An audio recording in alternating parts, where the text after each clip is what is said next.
ito yung pag-usapan natin. Unwarranted warrant at attempted kidnapping. Kakatiyak ako na napanood ninyo lahat itong karumal-dumal na kaganapan dyan sa pamimuwersa noong mga empleyado ng pamahalaan, and we all have the right to comment, by the way. Do not be scared, do not be afraid. Didiscuss din po natin yan. Sapagkat yung nangyari, nakakita tayo ng televised attempt to service or serve an unwarranted warrant. At televised din, napanood natin, napakarami, milyon-milyon, a televised attempted kidnapping. Right there mismo sa loob ng ating Senado. Unwarranted warrant. Simulan po natin sa unwarranted warrant. Unwarranted warrant, pag pinakinggan ninyo, it's a legal contradiction. We talk of a warrant that is unwarranted. Sa Tagalog pa, kontrapelo. Ano yung unwarranted warrant? Ibig sabihin lang po nito, mainit pinag-uusapan, iginigiit. Meron daw warrant of arrest ang ICC.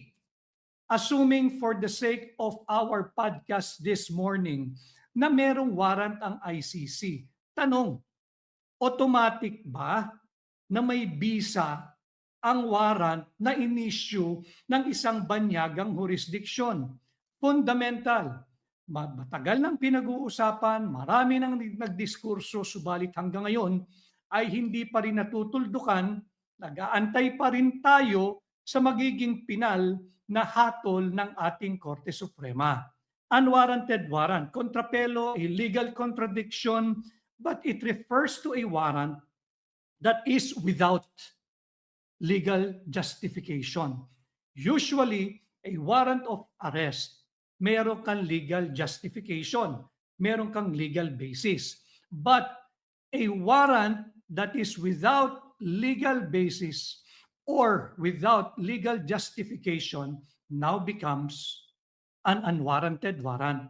Hindi maaaring isilbi sa kahit na kaninong Pilipino sa ang mambahagi ng Pilipinas. Walang bisa ang ICC warrant hanggat hindi po ito striktong tumutupad o alinsunod sa itinatalaga ng ating saligang batas. No? Without a strict observance of the mandatory constitutional requirement, hindi po maaaring pilitin, ipuwersa sa pilitang ipatupad ang warrant na inisyu ng isang banyagang korte, ng isang banyagang jurisdiksyon. Bakit?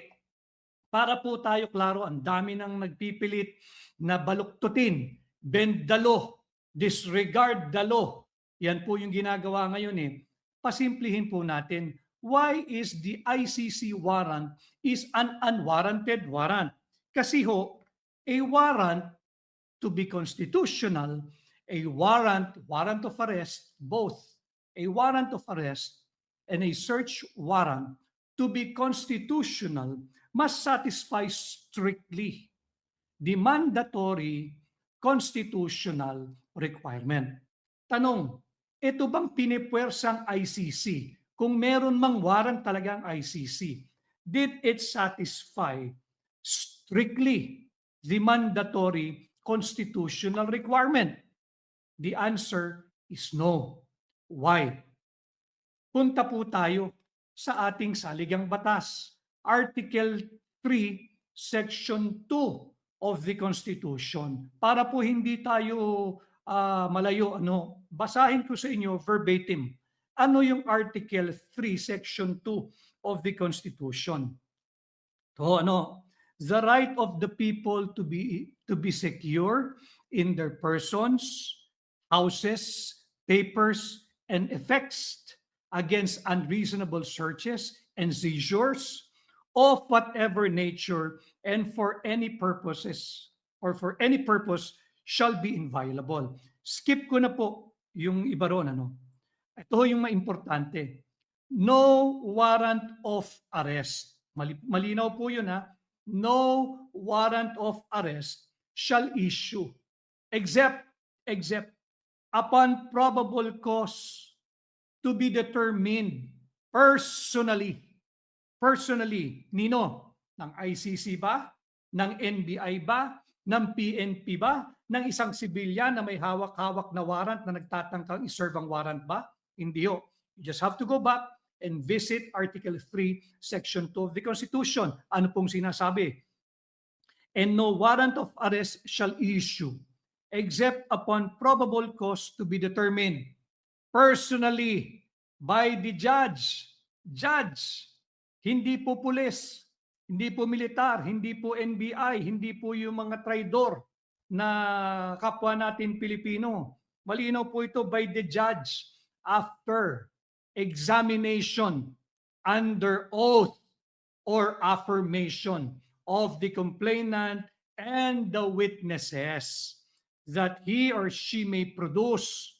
Malinaw po yun. Napakalinaw po ng ating saligang batas doon. Kaya itong sinisikap nilang ipilit na iserve na warrant daw umano ng ICC, hindi po ito papasa doon sa fundamental requirement that a foreign warrant to be able to acquire authority, validity, and legitimacy, it must strictly comply with the mandatory constitutional requirement. And what is this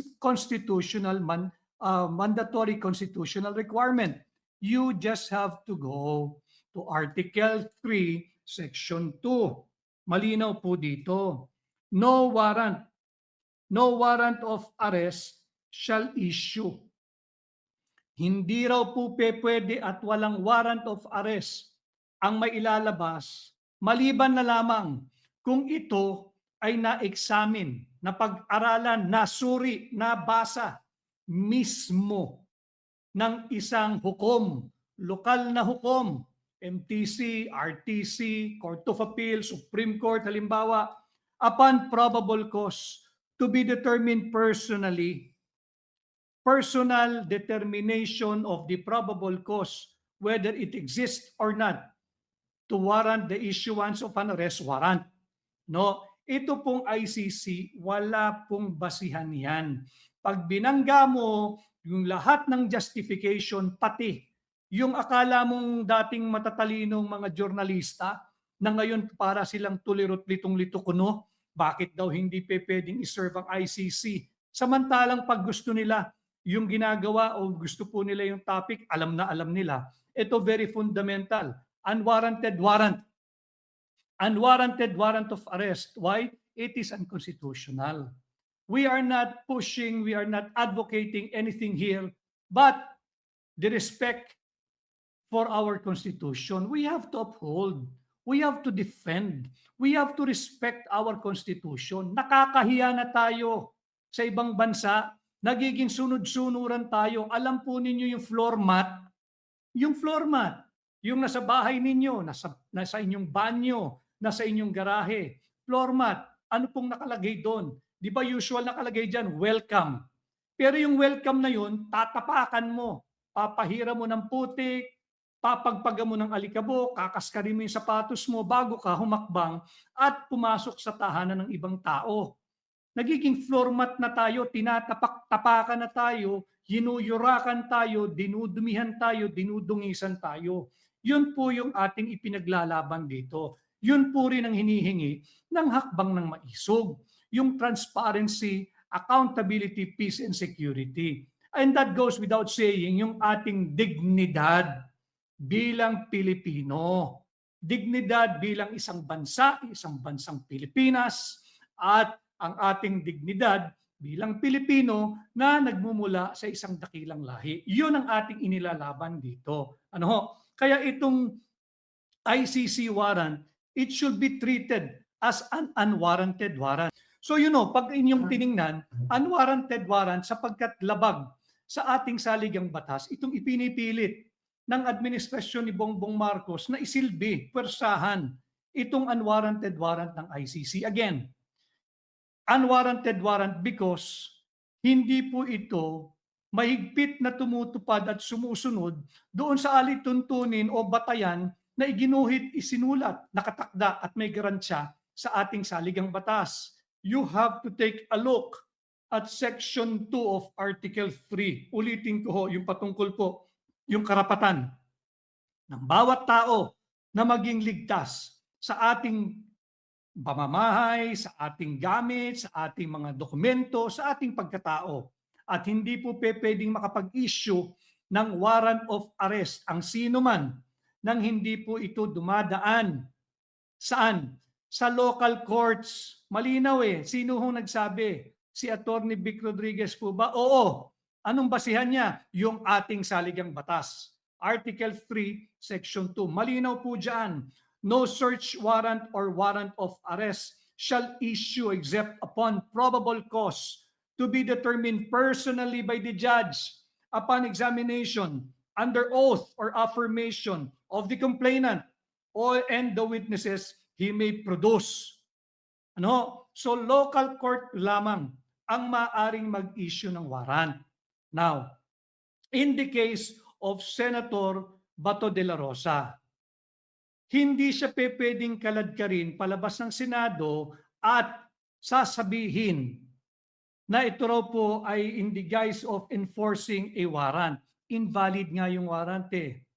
Invalid yung warrant hanggat hindi inaaksyonan ng Korte Suprema yung mga nakabinbin na petisyon sa kanila sa kasalukuyan. Yun ho nangyayaring problema. Nagkakaroon tayo ng crisis because it's taking some time already for the Supreme Court to act on the many pending petitions before them. And yung marami pong yan, it dates as far back as March 11, 2025. Isang taong mahigit na po ang lumipas. And with due respect to our honorable members of the Supreme Court, sana naman nakikita natin, nagkaroon na ng Senate siege. Sinugod na ang Senado habang nagsesesyon. Co-equal branch siya ng executive at ng judiciary. Sana naman panahon na, hinog na, aksyonan ninyo. Nang sa ganoon, kung sasabihin ninyong may karapatan ng ICC at iserve ang warrant ng ICC, tapos ang usapan. Kung sasabihin naman ninyo na walang karapatan, walang personalidad, walang jurisdiction ng ICC, dapat itong idaan muna sa local court, tapos na rin ang usapan. Matitigil na ang abusong ginagawa ng kasalukuyang administrasyon. But until and unless the Supreme Court will actively engage dito sa nangyayari ngayon sa ating bansa, hindi po matatapos ang problemang ito. Speaking of, May 15, 2026, Biyernes, araw ng sahod sa ilan nating mga kababayan.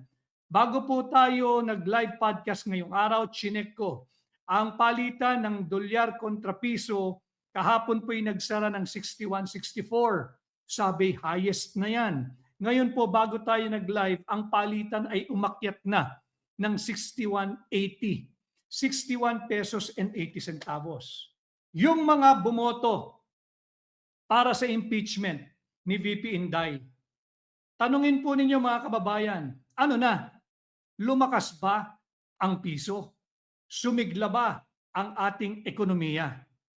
Yan po ang itanong ninyo. Habang tayo po ay nagla-live ngayong araw, ang halaga ng dolyar kontra piso ay 61 pesos and 80 centavos. No? So pagkatapos ng unwarranted warrant, again, ano po yung kontrapelo? It's a legal contradiction. Unwarranted warrant sapagkat wala pong basihan ang ICC na magpumilit na pwede po at may visa yung kanilang warrant. Hindi po. Hindi po. Hanggat hindi po ito dumadaan sa korte natin. Ang basihan po natin, marami na pong Republic Act na sinasabi, simple, huwag nyo na hong paguluhin ang inyong isipan. Just go to the fundamental law, which is our Constitution. And as far as I know, umiiral po ang ating saligang batas. Go check Article 3, Section 2. Malinaw po doon. And I read again before we move to the next topic. No search warrant or warrant of arrest shall issue except upon probable cause to be determined personally by the judge after examination under oath or affirmation of the complainant and the witness he may produce. Bakit po mahigpit ang ating saligang batas? Bakit kinakailangan yung ating judge o huwes, yung lokal na judge ang mag-e-examine mismo, susuri, babasa, titimbang after examination ng kanyang testigo o ng complainant? Bakit kinakailangan judge mismo? Bakit hindi pinagkatiwala ng saligang batas sa pulis? Bakit hindi pinagkatiwala sa NBI? Bakit hindi pinagkatiwala sa ordinaryong tao na nagpipilit na mag-serve ng warrant ng ICC? Balik po kayo sa Section 1 ng Article 3. Yan po yung dahilan. Ano pong sinasabi nun? No person shall be deprived of life, of liberty. Liberty. Yan ang pakay ng arrest warrant eh. No person shall be deprived of life, liberty, or property without due process of law. Ano yung due process? Balikan po ninyo yung Section 2, Article 3 of the Constitution. Yun yung proseso. Kinakailangan idaan mo sa local court yung pagpoproseso ng isang application for the issuance of a warrant of arrest at hayaan mo yung local judge, yung ating mga lokal na hukom, hindi banyaga, hindi ICC, wala silang jurisdiction. Huwag nating isuko ang ating soberanya at ang ating dignidad. Yun po yung topic natin nung last live natin. So yan po, unwarranted warrant.